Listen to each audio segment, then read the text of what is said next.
Les élections législatives auront lieu le 6 mai. Après des semaines de spéculation, le Premier ministre britannique a finalement avancé une date pour des élections générales très attendues. Bien que la campagne ait déjà commencé dans le camp des travaillistes, comme dans celui de leurs rivaux conservateurs, l'annonce signe le début officiel de la bataille électorale et le suspense règne. Je pense que ce sera l'élection la plus passionnante en Grande-Bretagne depuis plus de 20 ans. Les deux partis sont au coude à coude à ce stade. Il est non seulement possible que le Labour gagne, mais il est aussi possible qu'aucun des deux partis ne gagne de manière concluante.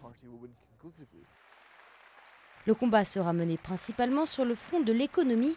Après la pire récession depuis la Deuxième Guerre mondiale, Gordon Brown affirme être le mieux qualifié pour accompagner le pays dans la reprise. Pour lui, la baisse immédiate des dépenses publiques pour réduire l'immense déficit budgétaire britannique, proposé par son rival David Cameron, ne fera que mettre en danger une reprise si fragile. La Grande-Bretagne est sur le chemin de la relance. Et rien de ce que nous faisons ne devrait la menacer. David Cameron a déjà répondu en promettant que son parti allait réparer ce qu'il appelle une Grande-Bretagne cassée après 13 années de gouvernement travailliste. Il compte y parvenir avec une nouvelle énergie et de nouvelles idées.